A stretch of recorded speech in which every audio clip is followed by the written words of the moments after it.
41, set to become an unrestricted free agent this summer, reuniting with his old pal, teammate D. Wade. Shai Gilgeous-Alexander just looking to get to the Western Conference Finals. OKC put belt to backside to LA through 3 games in this series. This was the closest of the lot. LeBron fadeaway jumper has LA up 5 after 1, but they led at halftime each of the last 2 games.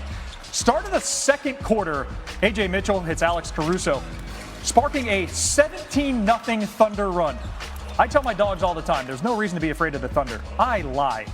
Jared McCain, triple, has OKC up 8, and then there's your 2-time MVP, SGA, finds his spot. Thunder up 4 at the break. 5-minute mark of the third. Lakers get going on the lob to Jackson Hayes. Austin Reeves just throws it in the vicinity. Hayes has hops for days, puts Chet on a poster. Lakers within 6. And then there's LeBron from way out. Has LA within 5. And Hayes again, putting on his own personal dunk contest at LA Live. He had 18 points, slams it over Holmgren again. Lakers led the last 2 games at halftime. They're up 4 heading to the fourth quarter. First time OKC's trailed in the fourth quarter this postseason.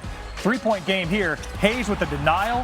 LeBron cherry picking. He went for 24 and 12. OKC needs a 20. They're down 5. But then they just showed off their enviable depth.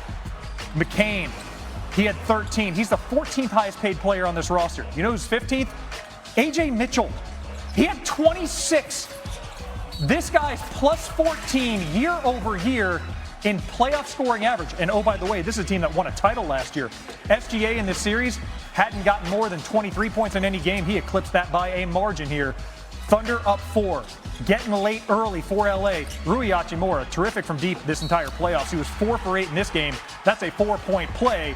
3 and 1. Made free throw, made it a 2-point game. Luka appreciates that from the bench. Marcus Smart. He's been clutch, especially in moments in that Rockets series. He had 15 points, bucket and 1, Lakers within 1. After the timeout, J.J. Redick has a marker and an idea, but nothing he can do about that kind of footwork underneath by Chet Holmgren, who had 16. Luka wanted to travel. He's not getting it. After SGA free throws, Austin Reeves, desperation heave. He had a team-high 27, needed 30. Rui Hachimura not on the floor for that play. He shot 57% from 3 in the playoffs. Reeves, a decent look. OKC breaks out the broom on the Lakers. Here's LeBron after the game. Well, I mean, obviously it's a process. It's not about to happen right now.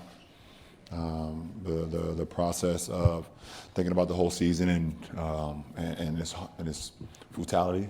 I mean, and then processing it over the next, we'll say a couple weeks, and look back on some of the things you did great, some of the things you didn't do too well, some of the things that you wish it would have went this way, but at the end of the day, you control the controllables, and what you can't control, you don't, try to, let it affect you too much or affect you at all. So, yeah, you guys asked me about it, and I've answered questions. Yeah, I don't think I've come out and like, oh, retirement is coming. So, I mean, with my future, I don't know. Obviously, I mean, this is obviously we're still fresh from, obviously losing, and I don't know. I mean, I don't know what the future holds for me, obviously, as it stands right now tonight. I got a lot of time. I'll sit back, like I think I said it last year after we lost, I think, to Minnesota there. Go back and recalibrate with my family and talk with them and spend some time with them. And then when the time comes, I obviously, you guys will know what I decide to do. This is the 4th time LeBron's been swept in his career, but this is the earliest. He had the conference finals in 2023 to the eventual champion Nuggets, the 07 finals against Spurs team. They were just overmatched. In the 2018 finals, LeBron goes for 51, 8, and 8 in game 1 of that series. Teammate forgets the score. Worth noting, LeBron is now an unrestricted free agent. So if this is it for LeBron in LA, it was a hell of a ride. When he joined the Lakers, he ranked 7th on the all-time scoring list.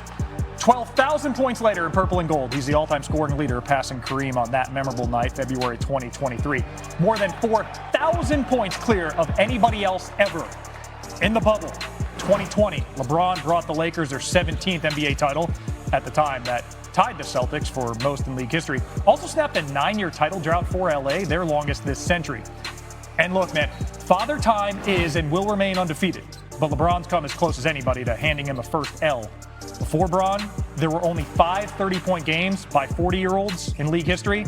LeBron has more than tripled that by himself with 16 this year. Danny Green, three-time champion, won one of those with LeBron. LeBron did have 24 points, 12 boards in this Game 4 loss. Danny, he says he doesn't know what's next, but he also said his proudest moment as a Laker was that title he won with you on the roster. So knowing him as you do, what do you think is next for the King?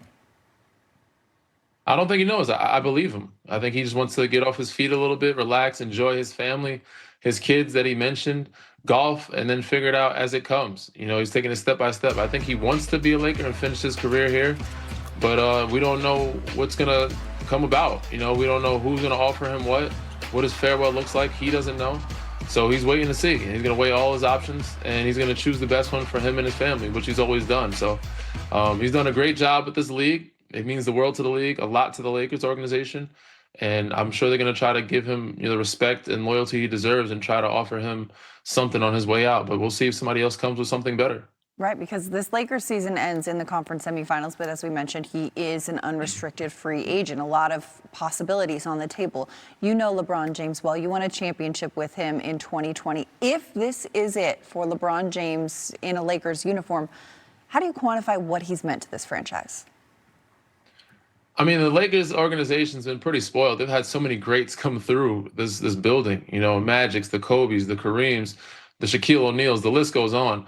But he's meant a ton. You know, he's obviously brought them a championship.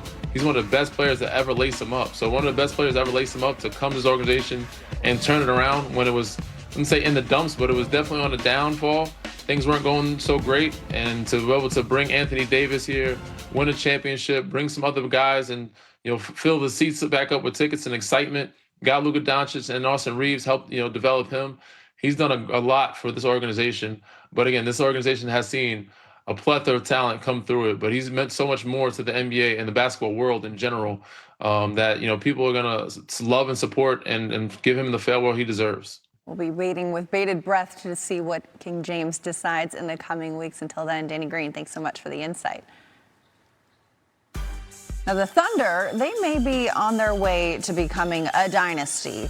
This is their fourth sweep over the last 3 postseasons. That's as many as the rest of the league combined. OKC are a perfect 8-0 in these playoffs.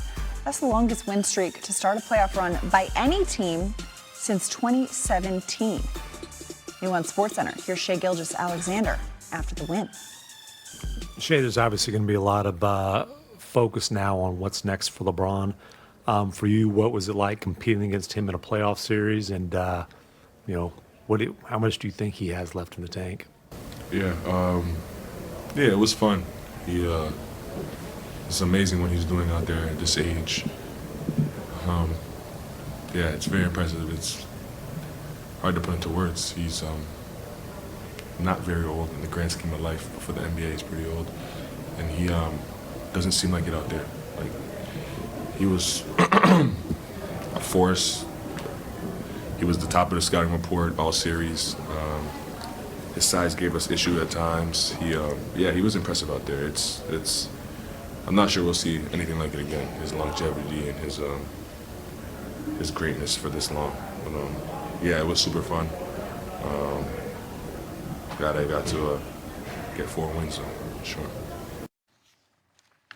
Let's get Danny Green back in here. Danny, the Thunder, close win here after a number of more comfortable wins over the Lakers. I mean, they're 8-0 in these playoffs, sweep the Lakers in 4 games. When you think over the course of the season, how close are the Thunder to playing their best basketball? And as they now enter Western Conference Finals, where are the potential holes in what they bring to the table? I think they're right there. They're pretty much at 95% their max potential. They're only missing one other player, but everybody around them is playing great. You got A.J. Mitchell, Isaiah Joe, Casey Wallace, Alex Caruso, Chet. They're all playing at a high level. If you get J-Dub back and him, be fully healthy, then I think they're at the sky's the limit. So they are playing unbelievable basketball right now, and these guys are incredible. They're playing, together. They're showing a lot of bonding and chemistry on and off the court. And you're getting production from so many different places. Jared McCain, a guy that you added halfway through the year, looks comfortable. So with those guys playing the way they're playing, and you add SGA, who was an MVP player, this year as well, and J-Dub, another All-Star, that's going to be a hard group to beat. Danny Green, thanks so much as always for the insight. As we turn our attention to the Eastern Conference, Pistons coming into this one with a 2-1 series lead. The Cavaliers trying to even up things at home. And we're going to pick this one up early in the third quarter, where they really did some work here. Yeah, that Cavs scoring trailing. run graphic on screen's a bad omen for Detroit. Oh, yeah. You know something's coming here. Donovan Mitchell puts his head down, throws it in. Cavs swing it around. Mitchell for 3. That's a bucket. It's an 8-0 run so far. How bad could it be, right? A couple minutes later, runs up to 10-0. Mitchell, another one. 13-0 run. Next Cavs possession, Evan Mobley drives, kicks it to James Harden. The beard needs to be feared because that's a 3 right there. JB Bickerstaff not so happy. The run is at 16-0. Next Cavs possession, Mitchell dancing on Tobias Harris. Another pull-up, 18-0 run. A minute later, James Harden finds Jared Allen inside, slams it down. The toothpaste is out of the tube at this point. It is a 20-0 run. Less than a minute later, Mitchell spinning, floating, bucket. Cavs run finished at 22-0. That's the longest run to start a playoff half in the play-by-play era. And surprisingly, the Cavs were only up 13 after 3 quarters. To the fourth we go. Mitchell driving, gathering, finishing. There you go. Cavs up 17. And Detroit would try to stay in it here. A couple minutes later, Pistons still trailing big, push in the break. Cade Cunningham, transition 3, that's good. Now it's just a 14-point game, but yeah, the wheels have fallen off already. Later in the fourth, Mitchell step back, drains the 3 over Cunningham. He had 43 points in this one. The Cavs win 112-103, and even the series at 2 apiece. What does it mean to tie the NBA record for most points in a half? We won the game and we're 2-2 going to Detroit. Everybody let me know that I missed a free throw to break the record, though. I will say that, but then we're 2-2 headed to Detroit. That was what we came home to do, and that's all that matters. But the mental fortitude and the mental, it's a big game, right? Like to turn that around, like he did. It's pretty impressive, Not sure in the playoffs I've seen a turnaround like that, where a guy is struggling and just absolutely turns the switch and complete opposite of the first half. May I remind you all that Donovan Mitchell went into the tunnel at halftime with just 4 points. 4.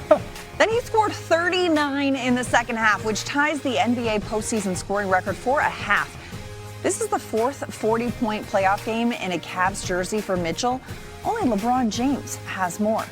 On the other side, here's Cade Cunningham after the loss. It's nothing to hang our head about losing the game in the NBA. It's nothing to hang our head about losing tonight. I mean, they're a good team. They handled their business. They won at home.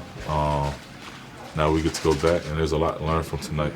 There's things that we didn't see that, tonight we got an opportunity to get exposed to and learn from. So we'll come back better, and there's nothing to hang our head about. Like I said, The Lakers have been eliminated from the postseason, falling in a sweep to the Thunder. And of course, questions raised about what is next for one LeBron James, a pending free agent.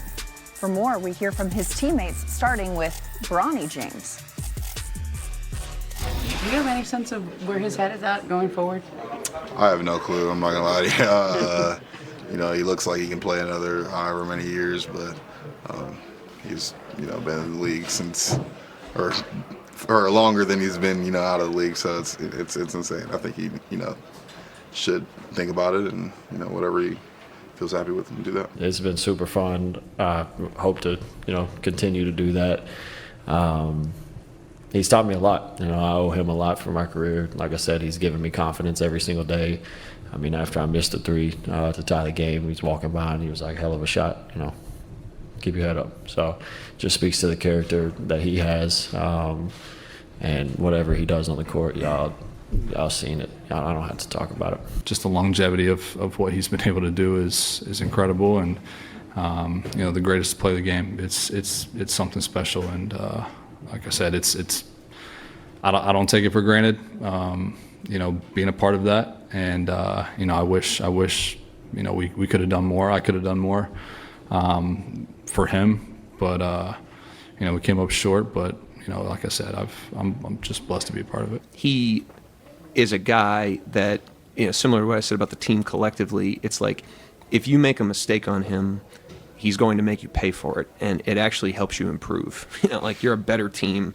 He's like developing your team because any crack, he's going to find it.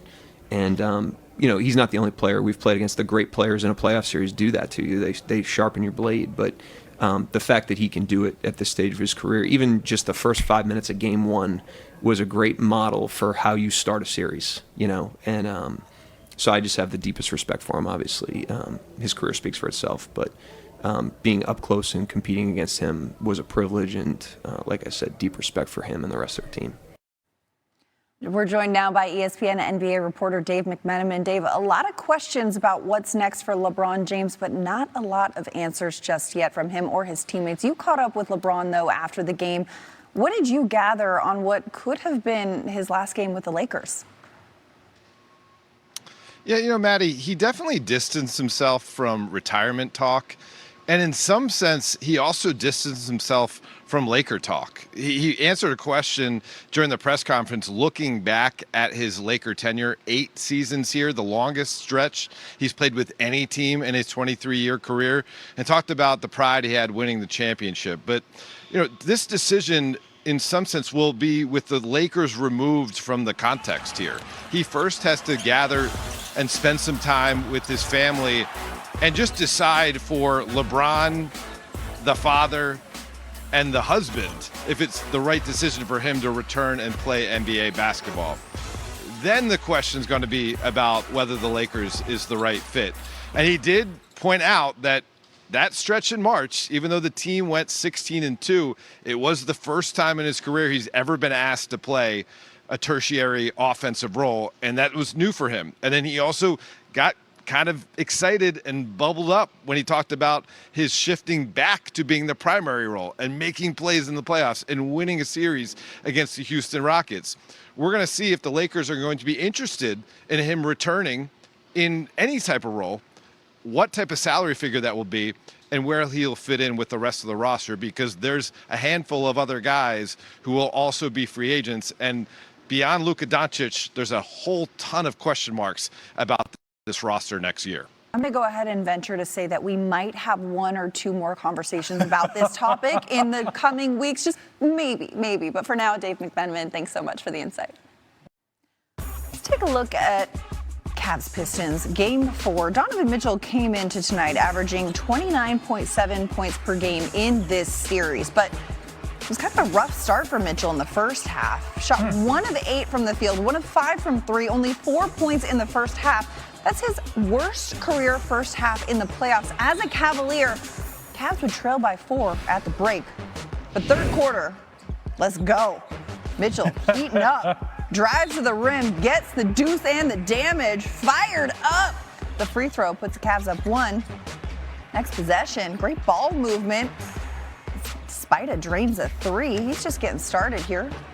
Mitchell takes the screen, pulls up Trey, another one. This man is on fire, just under 5 to go. Mitchell 19, now another one. Mean cross, tough bucket. He finishes the third with 21 points on 8 of 9 shooting, matching the Pistons for points while shooting less than half as many shots. To the fourth we go, still rolling. Mitchell with the ISO on Cade Cunningham gets a step back tray to go. He scored 39 points in the second half. That's tied for the most in any playoff half in NBA history.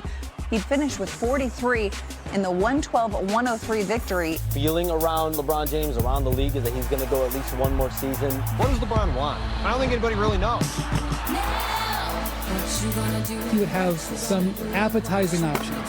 I go to Golden State and I join Steph Curry. It makes the most sense for him to be a Laker. You don't want to go on this big farewell tour in a Laker uniform. Damn it, I want to see you back at the crib. Well, this will be the topic of conversation all day Tuesday. LeBron and unrestricted free agents. Let's look back at some of his top Laker moments thus far. January 25th, 2020, LeBron passes Kobe Bryant for 3rd on the all-time scoring list. 29-point night. Bryant was not in attendance, but did tweet LeBron congratulating him on the achievement. This all came 1 day before Kobe Bryant passed away, continuing to move the game forward at King James. Much respect to my brother. Lakers did lose the game by 17. In the fall of 2020, the NBA bubble, LeBron would average 29 points, 11 rebounds, and 8 assists in the NBA Finals to give the Lakers their first championship since 2010 and winning Finals MVP in the process. The 4th ring for LeBron, the 17th for the Lakers. LeBron had a message to the NBA world postgame. We just want our respect. Rob wants his respect. Coach Vogel wants his respect. Our organization wants their respect. Laker Nation wants their respect. And I want my damn respect too. Hey man, you can demand respect or you can just take it. March 5th, 2022, LeBron scored 56 points against the Warriors, and this was in his 19th season. He was indiscriminate, scoring from all over the floor. 26 points at halftime, 30 in the second half. It's the second most points by a player 37 or older. Only Kobe's 60 in his final game were more, and Lakers needed all of them. They won that game by 8. February 7th, 2023, LeBron James passing Kareem Abdul-Jabbar as the NBA's all-time leading scorer. Final seconds of the third, LeBron knocks down a fadeaway jumper to pass Kareem. LeBron taking in the moment, his sons and Kareem cheering courtside. Take a listen to how it sounded on TNT that night. LeBron James, a shot at history. And there it is! LeBron stands alone. The NBA's all-time scoring record now belongs to LeBron James. LeBron and Kareem posing for a photo together at center court, remembering that historic moment, and then LeBron putting a gap between him and the field. He's up 4,000 now on everybody. October 22nd, 2024, LeBron's season debut alongside his son, Bronny James, the first father-son duo to appear together in an NBA game. LeBron, post-game, expressed what that moment meant to him. It's one of the greatest gifts I've ever got from the man above, and I'm going to take full advantage of it. That was early last season. This year, they're throwing alley-oops to each other. It's a regularity. This is the longest stretch of your career that you've spent in one place. What are the moments that you carry with you as a Laker that, like, at the top of your mind right now that stand out as special things you were able to do here? I mean, there's a lot. I mean, obviously winning the championship, 2020 will stand at the top. I mean, that was the reason why I came here, to restore, that level of play and restore this franchise back to what it was known for, winning championships and playing at a high level. And, to be out there with that group and go out there and win a championship and us competing at a championship level was something that I kind of envisioned, and we was able to accomplish that. So that would stand at the top for sure. LeBron, we asked you throughout the season about this team's identity. Now that we're at the end, how would you define that identity, and what did you like about it? Well, I mean, obviously, it was so many different seasons in one season with our ball club, and obviously injuries played a big part of it. But as far as our identity, I thought we were super resilient, and whatever that happened, either if it was me at the beginning of the season, or if it was AR going down, or if it was Luka going down, or reshaping lineups and guys stepping up and playing, we stayed resilient. And for our group to have the moment that we had when Luka goes down, with the hamstring, and then AR goes down with the oblique, and we staring down the barrel of a playoff series, versus Houston, and I thought our guys just responded and was super resilient for us to, win that series was big time for the group that was possessed to go out there. So I would say resilient. I think that was the number one thing for that ball club, for our ball club this year. If you don't know what the future holds, I guess that means inherently this could be it. Do you allow yourself to kind of those last handshakes, this last press conference? Last handshakes? No, I don't know, because I have no idea. I mean, none of us in here know what the future holds. None of us. Nobody has any idea what the future holds, and I don't either. Like I said, I'll take time to recalibrate and look over the season and see what's best for my future. And when I get to that point, everyone will know. So not only did the Thunder sweep the Lakers in the playoffs, they also swept them in the regular season, and most of those games were not close. Remember, in the regular season, it was an average 29-plus point per game margin. The Lakers' worst win-losses against a single opponent in a single season, yeah, they played a lot more in the 50s.